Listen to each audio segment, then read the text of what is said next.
السلام علیکم ورحمۃ اللہ وبرکاتہ۔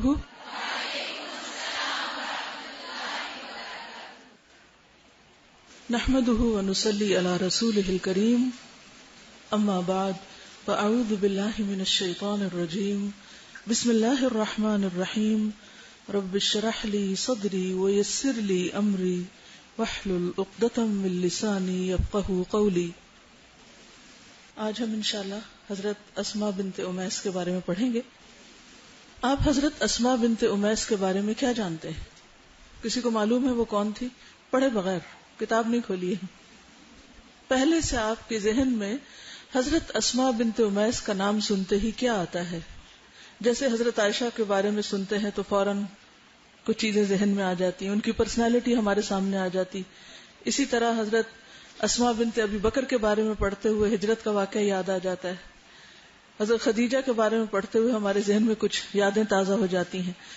تو یہ بتائیے کہ حضرت اسماء بنت امیس کے بارے میں سنتے ہوئے کیا ذہن میں آتا ہے؟ کچھ بھی نہیں۔ اس سے ثابت ہوتا ہے کہ ہمیں صحابیات کے بارے میں پڑھنا چاہیے۔ جو اپنے ماضی کو نہ جانتا ہو وہ اپنے حال کے بارے میں کیا جانے گا، اور اس کا مستقبل تو بالکل ہی مخدوش۔ ہم کہاں سے بلونگ کرتے ہیں، ہمارے ہیروز کون ہیں، ہمارے لیے رول ماڈلز کون ہیں، وہ کون ہیں جنہوں نے ابتدائی دور میں اسلام کی خدمت کی، یہ دین جو آج ہمیں نعمت کے طور پر ملا ہے اس کے لیے قربانیاں کی۔ آج ہم بہت خوش ہوتے ہیں کہ ہم قرآن مجید پڑھ رہے ہیں اور ہم دین کی خدمت کر رہے ہیں، لیکن ہم سے پہلے راہیں ہموار کس نے کی، ان کا بھی تو پتہ ہونا چاہیے۔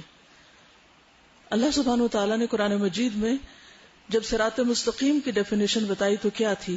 اہدنا الصراط المستقیم صراط الذین انعمت علیہم، ان لوگوں کا راستہ جن پر تو نے انعام کیا۔ عموماً ہم جب سیرت میں بھی پڑھتے ہیں تو نبی صلی اللہ علیہ وسلم کی سیرت کے بعد خلفائے راشدین یا پھر بہت سے صحابہ کی سیرت تو پڑھ لیتے ہیں، لیکن خواتین کا پہلو ہماری نگاہوں سے اوجھل رہتا ہے۔ حالانکہ بحیثیت ایک خاتون کے ہمارے لیے قریبی مثالیں کہاں سے مل سکتی؟ ایسا نہیں کہ سیرت الرسول صلی اللہ علیہ وسلم پڑھنے کی اہمیت نہیں، یا خلفائے راشدین کے بارے میں معلوم نہیں ہونا چاہیے، بہت اچھا ہے، سب معلوم ہونا چاہیے، لیکن اس کے ساتھ ساتھ جب تک ہم خواتین صحابیات کے بارے میں نہیں پڑھیں گے ہمیں نہیں معلوم ہوگا کہ اس دور میں خواتین نے دین کی خدمت اور دین پر عمل کس طرح کیا۔ اور آج ہم جو کچھ کر رہے ہیں کیا اس میں کوئی بھی چیز ایسی ہے کہ جو ان سے کہیں کوئی مماثلت رکھتی ہو؟ صراط الذین انعمت علیہم، اسی سوچ کے تحت سیرت صحابیات کا یہ سلسلہ شروع کیا گیا ہے، اور آج ہم دوسرا چیپٹر آپ کے ساتھ شیئر کر رہے ہیں، اسماء بنت امیس۔ پڑھنے کا تو خوبصورت کتاب ہے، آسان کتاب ہے، خود بھی پڑھ سکتے ہیں، لیکن کچھ پہلو ایسے ہیں کہ جن میں مزید وضاحت کی ضرورت رہتی ہے، اور ایک دفعہ اگر آپ کسی سے پڑھ لیں گے کتاب تو آئندہ کے لیے پھر بہت سی آسانی ہو جائے گی۔ ٹھیک ہے، تو چلیے کتاب نکالتے ہیں اور یہیں سے شروع کرتے ہیں، اسی سے پتہ چلتا جائے گا کہ وہ کون تھی۔ سیدہ اسماء بنت امیس، خاندانی پس منظر۔ نام اسماء، والد کا نام امیس بن سعد اور والدہ کا نام ہند بن عوف تھا۔ ان کی ایک ہمشیرہ یعنی بہن، کیونکہ اب تو ہم ہمشیرہ کا معنی بھی نہیں جانتے، سسٹر کہتے ہیں، ایک ہمشیرہ نبی کریم صلی اللہ علیہ وسلم کی زوجہ محترمہ سیدہ میمونہ رضی اللہ عنہا، دوسری ہمشیرہ سیدنا عباس بن عبد المطلب کی زوجہ محترمہ ام الفضل، اور تیسری ہمشیرہ سیدنا حمزہ بن عبد المطلب کی زوجہ محترمہ سیدہ سلمہ تھی۔ سیدہ اسماء بنت امیس ذو الجناحین سیدنا جعفر بن ابی طالب کے ساتھ رشتہ ازدواج میں منسلک ہوئیں۔ تو حضور صلی اللہ علیہ وسلم کی کیا لگی؟ نبی کریم کی زوجہ محترمہ سیدہ میمونہ کی بہن تھی۔ جی، حضرت اسماء بنت ابی بکر کا سب کو پتا وہ سالی تھی، لیکن اسماء بنت امیس کا کسی کو نہیں پتا کہ وہ بھی سالی تھی۔ ٹھیک ہے، پھر آپ دیکھیے کہ عباس کون تھے؟ آپ کے چچا تھے. تو ان کی اہلیہ ہونے کے ناطے یعنی ان کی ایک بہن جو تھی چچی تھی. پھر تیسری حمزہ بن عبد المطلب جی، اور پھر اسماء بنت امیس.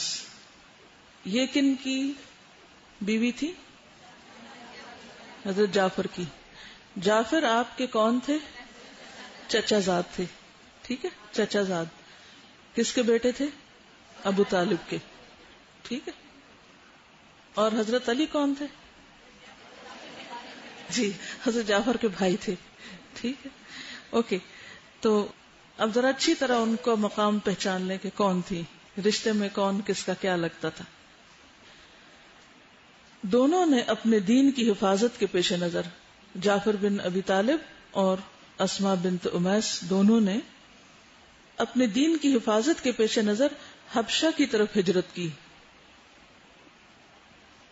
حبشہ کی طرف کتنی ہجرتیں ہوئی تھی؟ 2، اولا اور ثانیہ. قریش مسلمانوں کو دین اسلام سے منحرف کرنے کے لیے ظلم و ستم کا نشانہ بنا رہے تھے اور طرح طرح کی سزائیں دے رہے تھے. قریش کی ایذا رسانی سے بچنے کے لیے یہ دونوں میاں بیوی سرزمین حبشہ کی طرف ہجرت کر گئے. حبشہ میں قیام کے دوران میں سیدہ اسماء بنت امیس نے 3 بیٹوں کو جنم دیا، جن کے نام ترتیب وار یہ ہیں: محمد، عبداللہ اور عون. جب مہاجرین حبشہ سے واپس آئے تو رسول اللہ صلی اللہ علیہ وسلم فتح خیبر میں مصروف تھے. کب ہوئی تھی؟ 7 ہجری کو. مکی دور کے تقریباً درمیان میں گئے ہیں اور پھر اس کے بعد مدنی دور کے آخری حصے میں واپس آئے ہیں حبشہ سے. جب رسول اللہ صلی اللہ علیہ وسلم نے خیبر کو فتح کر لیا تو آپ کو حبشہ سے مہاجرین کے واپس آنے کی اطلاع دی گئی. جب رسول اللہ صلی اللہ علیہ وسلم نے مدینہ منورہ پہنچ کر جعفر بن ابی طالب کو دیکھا تو اس کے ماتھے کو چوما، اس سے گلے ملے اور یہ فرمایا: ما ادری بأیہما انا اسر بفتح خیبر او بقدوم جعفر. مجھے معلوم نہیں کہ مجھے زیادہ خوشی فتح خیبر کی ہے، یعنی خیبر فتح ہونے کی ہے، یا جعفر رضی اللہ عنہ کے واپس آنے کی. بعض اوقات ایسا ہوتا ہے نا کہ ایک وقت میں 2 خوشخبریاں انسان کو ملتی ہیں، نور علی نور. تو پھر انسان کو یہ سمجھ نہیں آتی کہ اب اس پہ زیادہ خوش ہوں یا اس پہ ہوں. اس سے پتہ چلتا ہے کہ نبی صلی اللہ علیہ وسلم بھی خوش ہوتے تھے اور خوشی کا اظہار بھی کرتے تھے اور اپنے دل کی حالت بیان بھی کرتے تھے. رسول اللہ صلی اللہ علیہ وسلم سیدنا جعفر بن ابی طالب سے بڑی محبت کرتے تھے اور آپ سے ہمیشہ یہ فرماتے تھے: اشبہت خلقی و خلقی، تمہاری شکل و صورت اور طور و اطوار مجھ سے ملتے جلتے ہیں. ٹھیک ہے نا، کزن تھے تو عموماً چچا کے بیٹوں کے ساتھ شباہت ہوتی ہے بچوں کی. مومن بہنیں، رسول اللہ صلی اللہ علیہ وسلم نے سیدہ اسماء بنت امیس اور ان کی بہنوں کو الاخوات المؤمنات کہہ کر ان کے مومن ہونے کی گواہی دی. کیا کسی عقل مند کے لیے اس کی زندگی میں ایمان کے تحفہ سے بڑھ کر کوئی اور اعزاز ہو سکتا ہے؟ اس سے بڑی کوئی نعمت ہو سکتی ہے؟ ہمیں تو چونکہ پیدائشی ایمان مل گیا ہے، مسلمان ہیں ہم، اس لیے کبھی اس کی قدر بھی نہیں کی اور اس پر شکر ادا کرنا تو دور کی بات کہ اللہ نے ہم کو مسلمان پیدا کیا. لیکن جن لوگوں کو دھکے کھا کر ایمان ملتا ہے اور ڈھونڈ کر تلاش کر کے، ان کی کیفیت پھر دیکھنے والی ہوتی. سیدنا عبداللہ بن عباس رضی اللہ عنہ کا بیان ہے کہ رسول اللہ صلی اللہ علیہ وسلم نے ارشاد فرمایا: ان الاخوات المؤمنات، بے شک یہ بہنیں مومن ہیں. اور ایک روایت میں ہے: الاخوات مؤمنات میمونۃ زوج النبی صلی اللہ علیہ وسلم و ام الفضل بنت الحارث و سلمى امرأة حمزة و اسماء بنت امیس. 4 مومن بہنیں، میمونہ اور ام الفضل بنت حارث، حمزہ کی بیوی، سلمہ اور اسماء بنت امیس. ام الفضل وہی ہے نا جنہوں نے حج کے موقع پر نبی صلی اللہ علیہ وسلم کو دودھ پیش کیا تھا تاکہ یہ جان لیں کہ آج آپ روزے سے ہیں یا نہیں. میدان دعوت و جہاد میں کردار. سیدہ اسماء بنت امیس اور ان کی بہنوں کا دعوت اللہ کے میدان میں بہت زیادہ اثر انگیز کردار تھا. خواتین میں دین اسلام کی نشر و اشاعت میں انہوں نے نمایاں کردار ادا کیا. امام بخاری رحمہ اللہ نے اپنی کتاب صحیح بخاری میں کچھ یوں روایت نقل کی ہے کہ ابو بردہ نے ابو موسیٰ سے روایت کیا. وہ فرماتے ہیں کہ ہم یمن میں تھے کہ ہمیں نبی کریم صلی اللہ علیہ وسلم کے مبعوث ہونے کی خبر ملی کہ اللہ نے آپ کو رسول بنایا. میں اور میرے 2 بھائی نبی کریم صلی اللہ علیہ وسلم سے ملنے کے لیے سفر ہجرت پر نکلے. میں اپنے دونوں بھائیوں سے عمر میں چھوٹا تھا. ایک کا نام ابو بردہ تھا, دوسرے کا نام ابو رحم. ہمارے ساتھ ہماری قوم کے 52 یا 53 اور اشخاص بھی تھے, 52 یا 53 لوگ اور بھی کشتی میں سوار تھے. سمندر کی لہروں نے ہمیں حبشہ کے ساحل پہ پہنچا دیا, یعنی جدہ آنے کی بجائے دوسری طرف پہنچ گئے. اگر آپ عرب کا نقشہ دیکھیں تو جزیرت العرب میں یمن نیچے آتا ہے, یعنی یمن اور اس کے سامنے افریقہ آمنے سامنے, یعنی حبشہ دوسری طرف ہے. تو یہ لوگ یمن سے جب نکلے کشتی پر تو ان کا ارادہ تھا سمندری سفر کا, کہ کنارے کنارے وہ وہاں, یعنی اب تو جدہ بندرگاہ ہے, اس زمانے میں جو بھی بندرگاہ تھی وہاں تک پہنچیں گے اور پھر وہاں سے مکہ کی طرف چلے جائیں گے. لیکن وہ الٹے رستے پہ پڑ گئے, تو بعض اوقات رستہ بھولنے میں بھی بڑی خیر ہوتی ہے. بہرحال ہم وہاں جعفر بن ابی طالب سے ملے, پھر ہم سب اکٹھے مدینہ منورہ کی طرف محو سفر ہوئے, اور وہاں نبی کریم صلی اللہ علیہ وسلم کے ساتھ ہماری ملاقات ہوئی. آپ ابھی خیبر فتح کر کے واپس مدینہ منورہ پہنچے ہی تھے. کچھ لوگ ہم کشتی والوں کے بارے میں کہا کرتے تھے کہ ہجرت کے حوالے سے ہم تم پر سبقت لے گئے. سیدہ اسماء بنت امیس نبی کریم صلی اللہ علیہ وسلم کی بیوی سیدہ حفصہ سے ملاقات کرنے ان کے پاس گئی. یہ ان لوگوں میں شامل تھی جنہوں نے حبشہ کی طرف ہجرت کی. سیدنا عمر بن خطاب سیدہ حفصہ سے ملنے کے لیے ان کے پاس تشریف لائے تو وہاں سیدہ اسماء بنت امیس بیٹھی ہوئی تھی. سیدنا عمر نے پوچھا یہ کون ہے؟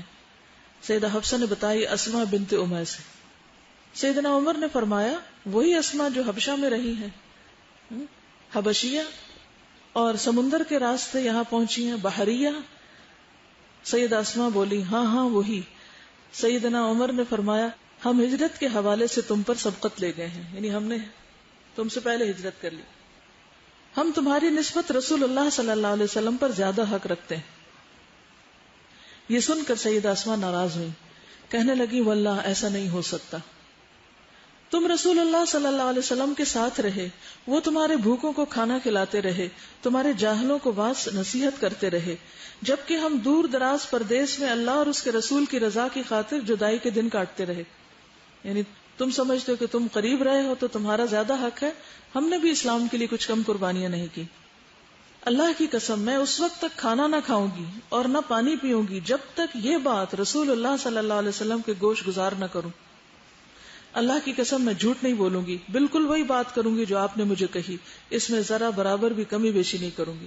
اب آپ دیکھیں ان کی بہادری کہ حضرت عمر رضی اللہ تعالیٰ عنہ کے ساتھ کس طرح گفتگو کر رہی. جب نبی کریم صلی اللہ علیہ وسلم تشریف لائے تو سیدہ اسماء نے عرض کیا اے اللہ کے رسول, عمر بن خطاب نے مجھے یہ کچھ کہا ہے.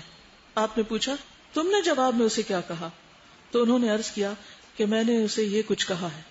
پھر رسول اللہ صلی اللہ علیہ وسلم نے فرمایا لیس بأحق بی منکم وَلَهُ وَلِأَصْحَابِهِ هِجْرَةٌ وَاحِدَةٌ وَلَكُمْ أَنْتُمْ أَهْلَ السَّفِينَةِ هِجْرَتَانِ. کوئی تم سے زیادہ مجھ پر حق نہیں رکھتا. عمر اور اس کے ساتھیوں نے ایک ہجرت کی جبکہ تم کشتی والوں نے 2 ہجرتیں کرنے کی سعادت حاصل کی. ایک ہجرت حبشہ کی طرف تھی اور دوسری ہجرت پھر مدینہ کی طرف. اس سے کیا بات سامنے آتی؟ بعض اوقات ہمیں صرف اپنی خوبی, اپنی خیر, اپنی بھلائی, اپنی نیکیاں, اپنے کارنامے یاد رہتے ہیں, اور ان کے شوق میں ہم دوسرے کسی کی کوئی بات ہی نہیں سنتے, یا ان کے کام کو کوئی اہمیت ہی نہیں دیتے, یا اس پر کوئی توجہ ہی نہیں دیتے. یہ کس چیز کی علامت ہوتی؟ تنگ نظری کی, ٹنل ویژن, خود غرضی. لیکن دین کے بڑے فائدے کے لیے نظر بھی بڑی ہونی چاہیے, صرف اپنے اوپر نہیں دوسروں کی خیر بھی نظر آنی چاہیے. اب یہاں بظاہر ایسے لگتا ہے کہ جیسے وہ دونوں آپس میں مقابلہ کر رہے ہیں اور ایک دوسرے کے ساتھ شاید ناراض ہو رہے ہیں، یا کوئی منفی معنی نہیں ہے. اصل بات یہ ہے کہ صحابہ میں سے ہر ایک کو دین کے معاملے میں دوسرے سے آگے بڑھنے کا شوق تھا. بہت ہی ہیلدی کمپٹیشن، اور یہ ہونا چاہیے. اور ان کا جو غم تھا یا ان کی جو فکر تھی یا ان کی جو پریشانی تھی وہ یہ کہ کہیں ہم پیچھے تو نہیں رہ گئے. اب مثلاً وہ اتنے سال حبشہ میں رہی، اور آپ کو معلوم ہے کہ حبشہ میں دعویٰ کرنے کی اجازت نہیں تھی ان کو. جو وہاں کی حکومت تھی انہوں نے کہا کہ ہم آپ کو یہاں پر امان تو دیتے ہیں، آپ امن سے رہیے، جب تک چاہے رہیں، کوئی آپ کو چھیڑ نہیں سکتا، کوئی آپ کو نقصان نہیں دے گا، لیکن اپنے دین کی آپ تبلیغ نہیں کریں گے. تو اس لیے اتنے سال وہ ایک مجبوری کی وجہ سے تبلیغ نہیں کر سکے تھے. وہ جتنے تھے تقریباً اتنے ہی رہے، پھیل نہیں سکے. اور اس میں بھی اللہ کی حکمت ہوگی، کیونکہ اگر وہ لوگ تبلیغ کرتے تو ہو سکتا ہے کہ سارا حبشہ مسلمان ہو چکا ہوتا اور نبی صلی اللہ علیہ وسلم مدینہ جانے کی بجائے حبشہ کی طرف ہجرت کر جاتے، کیونکہ ایک میدان ہموار ہو چکا ہوتا. یہ اللہ تعالیٰ کی بہت بڑی حکمت ہوتی. لیکن عام اپنی زندگی میں ہم ان چیزوں کو نہیں سمجھتے اور اللہ تعالیٰ کے فیصلوں کو قبول نہیں کرتے، اور ہم کہتے ہیں کہ ہم کیوں اس پوزیشن میں ہیں، ہم کیوں اس کنڈیشن میں ہیں، مزریبل ہو جاتے ہیں. بعض اوقات ہم نے دین کی خدمت کا بھی جو ایک مخصوص نقشہ یا حلیہ بنا رکھا ہے، جب اس خاص فریم ورک میں ہم کام نہیں کر پاتے تو پھر ہم سمجھتے ہم نے کچھ کیا ہی نہیں. ہے نا ایسی بات؟ ہم شاید پیچھے ہی رہ گئے. اگر آپ کے اندر یہ تڑپ ہو تو آپ میری بات سمجھ سکتے ہیں، اور اگر نہ ہو تو میری بات بھی سمجھ نہیں آئے گی میں کیا کہہ رہی ہوں.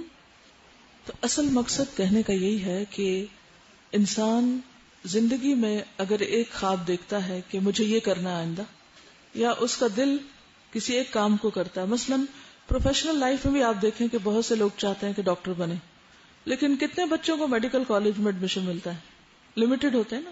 اور آپ نے دیکھا ہوگا ان بچوں کا حال اس وقت جن کو ایڈمیشن نہیں ملتا کہ کس طرح وہ ڈپریسڈ ہوتے ہیں اور کیسے کیسے پریشان ہوتے ہیں. اور پھر بعض لوگ ڈاکٹر بھی بن جاتے ہیں، ان کی یہاں تک تمنا پوری ہو جاتی. لیکن لڑکیوں کی کئی دفعہ شادی ہوتی ہے اور بعد میں ان کو پریکٹس کی اجازت نہیں ملتی، تو وہ سارے خواب ادھورے رہ جاتے ہیں. اب ایسا نہیں کہ اگر کوئی شخص وہ نہیں کر سکا جو وہ سوچے ہوئے تھا یا جس کے لیے وہ تڑپ رہا تھا، اور اللہ تعالیٰ نے زندگی میں اس کا رخ کسی اور طرف موڑ دیا، تو ایسا نہیں کہ امکانات ختم ہو گئے، ایسا نہیں کہ درجات بڑھنے سے رک گئے. جب تک اللہ نے آپ کو زندگی دی ہے، جب تک آپ کے پاس عقل اور سمجھ ہے، جب تک اللہ کی کتاب آپ کے ہاتھ میں ہے، آپ کی ساتھی ہے، تو آپ کے لیے کوئی مشکل نہیں. جہاں ایک دروازہ بند ہوتا ہے وہاں کئی اور کھلتے ہیں اور آپ اس سے فائدہ اٹھا سکتے ہیں. آپ یقین کیجئے کہ اگر واقعی سچے معنوں میں آپ کے اندر انسانیت کا درد اور آپ کے اندر ان کی بھلائی کا جذبہ ہے، تو گھر سے آپ اگر پہلا قدم باہر نکالیں گے نا اپنی گلی کے اندر، تو وہاں بھی آپ کو بہت سے کام مل جائیں گے. آپ تھوڑا سا ہی آگے جائیں گے، دائیں بائیں دیکھیں گے، بہت سے لوگ اس چیز کے متلاشی ہوں گے، یا اس چیز کے اگر وہ خود متلاشی نہیں تو ضرورت مند ضرور ہوں گے جو اللہ نے آپ کو دی ہوئی ہے اور جو ان تک بھی پہنچنی چاہیے. لیکن آپ تو صرف یہ رونا رو رہے ہیں کہ وہ میری سہیلیاں چھوٹ گئیں اور الہدا چھوٹ گیا اور میں تو اب کسی کام کی نہیں رہی. اور پھر اپنے لیے سارے بہانے عذر کر کے اور پھر ہم اسی دنیا میں واپس کھو جاتے ہیں جس سے ہم نکلے ہوتے ہیں. اور قرآن پڑھتے ہوئے جو عہد باندھتے ہیں اللہ کے ساتھ، بندوں کے ساتھ، وہ سب بھی بھلا دیتے ہیں. تو ایسے تو کام نہیں چلتا. اب یہاں ہم دیکھتے ہیں کہ حضرت اسماء اور ان کے جتنے بھی اور ساتھی تھے جو حبشہ میں رہے، وہ اس وقت وہ سب کچھ نہیں کر سکے جو وہ کرنا چاہتے تھے. لیکن اس کا یہ مطلب نہیں کہ انہوں نے اپنی عبادات میں کمی کی یا اپنے طور پر جو اپنی اولاد کی تربیت یا اور جو بھی کام اللہ نے ان کو دیے اس میں کوئی کمی کی، یا دین میں پیچھے رہ گئے کہ اب ہم حبشہ اتنی دور چلے آئے ہیں اور اب تو حضور صلی اللہ علیہ وسلم ہمارے ساتھ نہیں اور ہمیں وہ ماحول نہیں ملا اور اب ہمارا ایمان ڈاؤن جا رہا ہے اور اپنے آپ کو بس رو دھو کے تسلی دے دی. ایسا کچھ بھی نہیں ہے. آپ دیکھیے کہ جب واپس آتی ہے اور حضرت عمر سے بات ہوتی ہے اور حضرت عمر کہتے ہیں ہاں تم وہی لوگ, کیونکہ عام طور پہ امپریشن لوگوں کا بھی یہی ہو جاتا ہے نا کہ جو قریب کے لوگ ہیں, جو روز ملاقات کر رہے ہیں یا جو بڑی بڑی قربانیاں کر رہے ہیں, obviously جو چیز نظر آتی ہے انسان اسی کو امپورٹنس دیتا ہے. تو انہوں نے اس بنا پہ کہا کہ ہم زیادہ حقدار ہیں. تو حضرت اسماء کو یہ بات بہت چبھی کہ اچھا اس کا مطلب ہم پیچھے رہ گئے, ہمارا کیا ہوا؟ تو اس پر نبی صلی اللہ علیہ وسلم کی یہی کامیابی, اور کوئی بھی کامیاب لیڈر اسی طرح کی سوچ رکھتا ہے اور وہ دلداری کرنا جانتا ہے کہ کس طرح ساتھیوں کا ہر دم حوصلہ بڑھایا جائے. تو انہوں نے ان کی 2 ہجرتوں کو, یعنی بعض اوقات کوئی ایک کام ایسا ہوتا ہے جو بظاہر دیکھنے میں معمولی ہوتا ہے لیکن اللہ کے یہاں بہت عظیم ہوتا ہے. جیسے ایک حدیث میں آتا ہے نا کہ بعض اوقات اللہ تعالیٰ بندے کے لیے ایک بڑا مقام لکھ لیتے ہیں کہ اس بندے کا اتنا درجہ ہوگا, مگر اس بندے کے اعمال ایسے نہیں ہوتے کہ وہ ان اعمال کی وجہ سے اس درجے تک پہنچ سکے. تو اللہ تعالیٰ اس کو کسی آزمائش میں ڈال دیتے ہیں, اس پر کوئی امتحان بھیج دیتے ہیں. اس طرح اس کا ٹیسٹ ہوتا ہے. اس امتحان کی وجہ سے اس پر جو وہ صبر کرتا ہے, اس پر جو وہ اللہ تعالیٰ سے راضی رہتا ہے, تو وہ جو درجے عمل کی وجہ سے نہیں بڑھ رہے تھے وہ فوراً گراف اوپر چلا جاتا ہے اور اس بڑے مقام کو انسان پہنچ جاتا ہے. اب بظاہر ہماری آنکھیں کیا دیکھ رہی ہیں؟ ہم دیکھ رہے ہیں کہ اس شخص کی تو فلاں اور فلاں کارنامے بھی نہیں, اس کے پاس یہ ڈگری نہیں, یہ سرٹیفکیٹ نہیں, اس نے یہ بڑے بڑے کام نہیں کیے, یہ شخص یہ تو کچھ بھی نہیں. اور بعض اوقات ہم ذرا سے بھی آگے پیچھے ساتھی ہوتے ہیں تو ان کے بارے میں بدگمانی کا شکار ہو جاتے ہیں کہ اچھا یہ تو بیکار لوگ ہیں, کچھ نہیں کر رہے, یا یہ نہیں کر رہے, یا مخصوص یہ کام نہیں کر رہے تو گویا کچھ بھی نہیں کر رہے. اس سوچ کو بدلنے کی ضرورت ہے. اللہ تعالیٰ نے ہر بندے کو مخصوص صلاحیت دی ہے. کبھی اس پر ایک دور گزرتا ہے, کبھی دوسرا گزرتا ہے, کبھی تیسرا. زندگی اگر سٹل ہو جائے, ایک ہی روٹین میں ہم لگے رہیں تو شاید ہم بہت کچھ نہ سیکھ سکیں اور ہماری حقیقی ترقی نہ ہو. تو ایک چیز ہمیشہ یاد رکھیے کہ اللہ تعالیٰ جن بھی حالات میں رکھے ان پر راضی رہیں, ان حالات کے اندر سٹرگل کریں, اس میں پائے جانے والے امکانات کو تلاش کریں اور اپنی صلاحیتوں سے بھرپور فائدہ اٹھائیں. چاہے آپ ایک شہر میں ہیں یا دوسرے, یا ایک ملک میں یا دوسرے, یا ایک گروپ کے ساتھ ہیں یا دوسرے, کہیں پر بھی ہیں, حساب آپ کا اس بات پر ہوگا کہ آپ نے اپنی زندگی کو کہاں گزارا, آپ نے اپنے اوقات کو کہاں استعمال کیا, آپ نے اپنے جسم کو کن کاموں میں گلایا. تو حالات, واقعات, کام کی شکلیں, صورتیں بدلنے سے اجر کم نہیں ہوتا, ایز لانگ ایز ہماری نیت اچھی ہے اور ہم اللہ کے لیے آگے بڑھتے چلے جا رہے ہیں.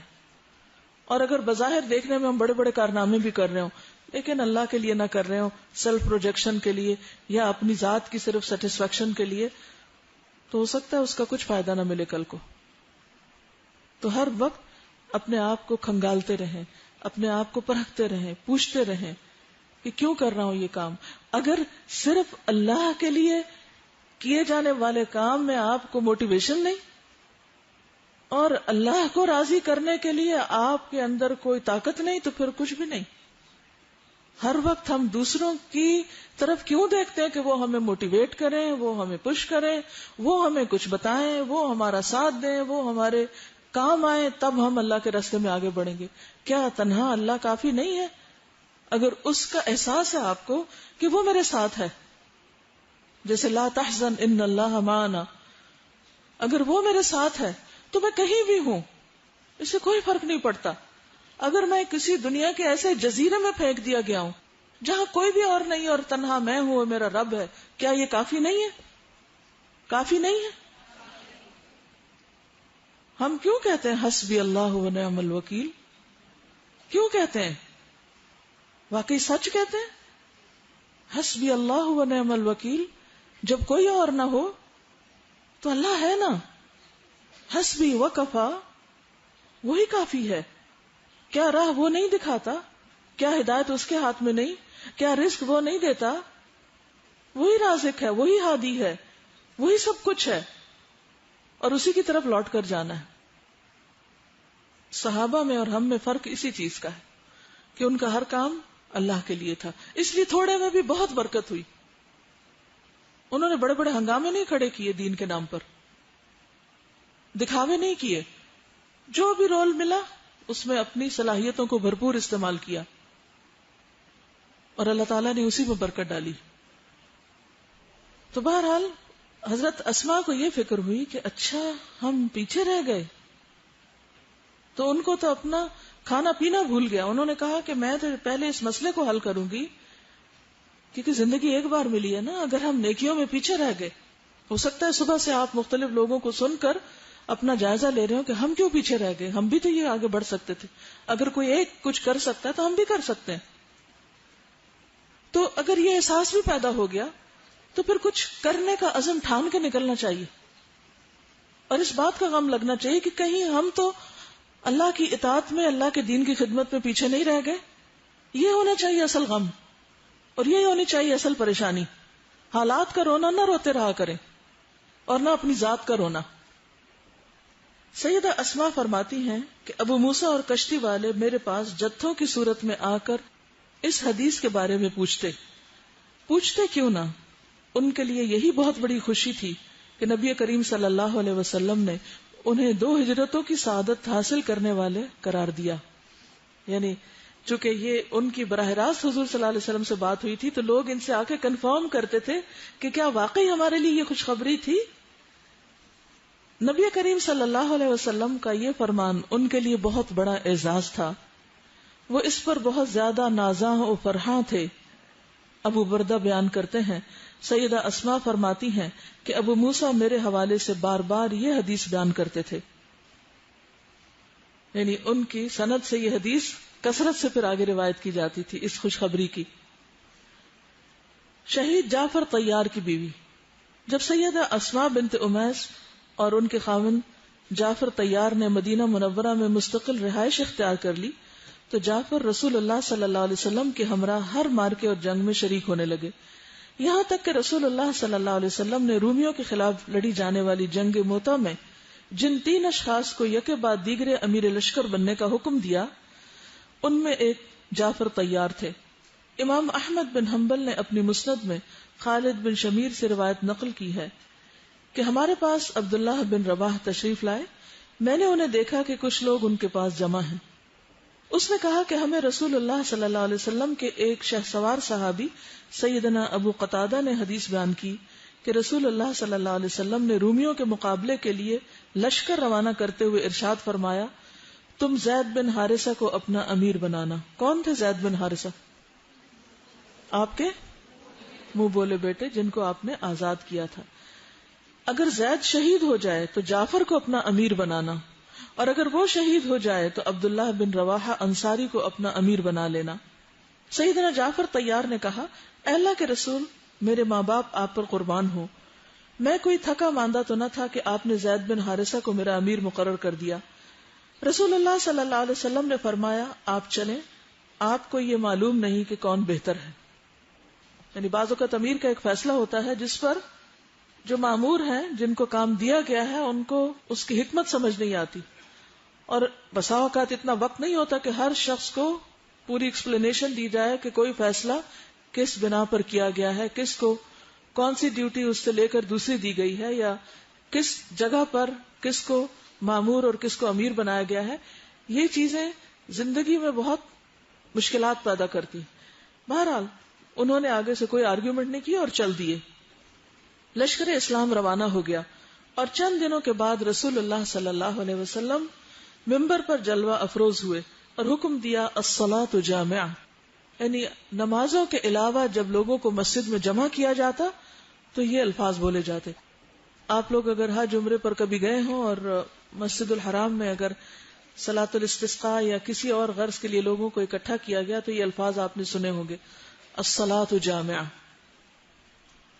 جب لوگ جمع ہو گئے تو رسول اللہ صلی اللہ علیہ وسلم نے فرمایا، اللہ خیر کرے، کیا میں تمہیں لشکر کے بارے میں وہ خبر نہ بتاؤں جو مجھے وحی کے ذریعے سے معلوم ہوئی ہے؟ ہوا یہ ہے کہ مجاہدین روانہ ہوئے، دشمن کے ساتھ ان کا مقابلہ ہوا. امیر لشکر زید بن حارثہ داد شجاعت دیتے ہوئے شہید ہو گئے. اس کے حق میں مغفرت کی دعا کرو. تو لوگوں نے مغفرت کی دعا کی. اس کے بعد لشکر اسلام کا جھنڈا جعفر بن ابی طالب نے تھام لیا. وہ بھی دشمن کا مقابلہ کرتے ہوئے جام شہادت نوش کر گئے ہیں. اس کے حق میں بھی مغفرت کی دعا کرو. تو لوگوں نے مغفرت کی دعا کی. اس کے بعد لشکر اسلام کا جھنڈا عبداللہ بن رواحہ نے تھام لیا. اس نے دشمن کا ڈٹ کر مقابلہ کیا، لیکن وہ بھی داد شجاعت دیتے ہوئے شہید ہو گئے. اس کے حق میں بھی مغفرت کی دعا کرو. لوگوں نے اس کے حق میں بھی مغفرت کی دعا کی. پھر رسول اللہ صلی اللہ علیہ وسلم نے فرمایا، اس کے بعد لشکر اسلام کا جھنڈا خالد بن ولید نے تھام لیا. وہ امیر لشکر بن گیا. رسول اللہ صلی اللہ علیہ وسلم نے اپنے دست مبارک کی 2 انگلیاں آسمان کی طرف اٹھائیں، یعنی 2 انگلیاں اوپر کو اٹھائیں، اور یہ ارشاد فرمایا، اللہم ہوا سیف من سیوف اللہ، الہی وہ اللہ کی تلواروں میں سے ایک تلوار ہے. کون؟ خالد بن ولید. فانتصر بہ، تو اس کے ذریعے مدد فرما. اس دن سے سیدنا خالد بن ولید کا نام سیف اللہ مشہور ہوا. پھر نبی کریم صلی اللہ علیہ وسلم نے فرمایا، انفروا فامدوا اخوانکم ولا يتخلفن احد، چلو اور اپنے بھائیوں کی مدد کرو اور کوئی پیچھے نہ رہے. لوگ سخت گرمی میں پیدل اور سوار ہو کر چل پڑے. اسماء رضی اللہ تعالی عنہا کو سیدنا جعفر کی شہادت کا علم کیسے ہوا؟ حضرت اسماء خود شہادت کی داستان کچھ اس طرح بیان کرتی ہیں کہ جب جعفر اور اس کے ساتھی شہید ہو گئے تو رسول اللہ صلی اللہ علیہ وسلم میرے ہاں تشریف لائے. میں 40 عدد چمڑے کی کھالوں کو رنگ دے چکی تھی، آٹا گوندھ لیا تھا اور اپنے بچوں کو نہلا دہلا کر ان کے سروں پر تیل لگا چکی تھی اور انہیں صاف ستھرے کپڑے پہنا دیے تھے. رسول اللہ صلی اللہ علیہ وسلم نے فرمایا، جعفر کے بچوں کو میرے پاس لاؤ. میں نے تمام بچوں کو آپ کی خدمت میں پیش کر دیا. آپ ان سے پیار کرنے لگے. میں نے دیکھا کہ آپ کی آنکھوں سے آنسو جاری ہیں. میں گھبرا گئی. میں نے عرض کیا، اللہ کے رسول صلی اللہ علیہ وسلم، میرے ماں باپ آپ پر قربان ہوں، خیر تو ہے؟ کیا آپ کو جعفر اور اس کے ساتھیوں کے بارے میں کوئی خبر پہنچی ہے؟ فرمایا، ہاں، وہ آج سب شہید ہو گئے ہیں. سید اسماء فرماتی ہیں، یہ بات سنتے ہی میرے اوسان خطا ہو گئے. میں آہوزاری کرتے ہوئے وہاں سے اٹھ کھڑی ہوئی. میری آہو بکا کو سن کر عورتیں میرے گھر میں اکٹھی ہونے لگی. رسول اللہ صلی اللہ علیہ وسلم اپنے گھر گئے اور اہل خانہ کو یہ ارشاد فرمایا، الا تغفلوا آل جعفر من ان تصنعوا لهم طعاما فانهم قد شغلوا بامر صاحبهم. آج جعفر کے گھر والوں کو فراموش نہ کرنا، ان کے لیے کھانا تیار کرو، وہ اپنے سربراہ کے غم میں مبتلا ہیں. اسی حدیث سے وہ دلیل لی جاتی ہے کہ میت کے گھر والے خود کھانا نہ پکائیں بلکہ عزیز رشتہ دار اس کی طرف بھیجیں. لیکن اب کیا ہوتا ہے، بعض اوقات دوسرے لوگ بھیجتے ہیں اور بعض اوقات ان کو خود دعوتوں کا انتظام کرنا پڑتا ہے، جو کہ الگ سے ایک رسم بن چکی. خواتین سید اسماء کے پاس جمع ہوئی، انہیں تسلی دینے لگی تاکہ اس کا غم غلط ہو خاوند کی شہادت کی بنا پر جو اس کو لاحق ہوا ہے. رسول اللہ صلی اللہ علیہ وسلم نے فرمایا، یا اسماء لا تقولی حجرا ولا تضربی صدرا، اے اسماء کوئی نازیبا بات نہ کہنا اور سینہ کو بھی نہ کرنا، یعنی ماتم نہیں کرنا. رسول اللہ صلی اللہ علیہ وسلم اپنی بیٹی سیدہ فاطمہ الزہرا کے پاس آئے تو وہ جعفر کی وفات کے غم میں رو رہی تھی. رسول اللہ صلی اللہ علیہ وسلم نے فرمایا، الا مثل جعفر فلتبکی الباکیہ، جعفر جیسے پر رونے والی کو رونا چاہیے. یعنی یہ آنسو جو ہیں وہ منع نہیں ہے، یعنی کسی بھی میت کے غم میں رویا جا سکتا ہے، لیکن چیخنا چلانا اور آواز کے ساتھ رونا ممنوع ہے. پھر رسول اللہ صلی اللہ علیہ وسلم نے فرمایا، اصنعوا لآل جعفر طعاما فإنهم قد أتاهم امر شغلهم، آل جعفر کے لیے کھانا تیار کرو، ان کو ایک ایسا حادثہ پیش آ گیا ہے جس نے ان کو مشغول کر دیا ہے.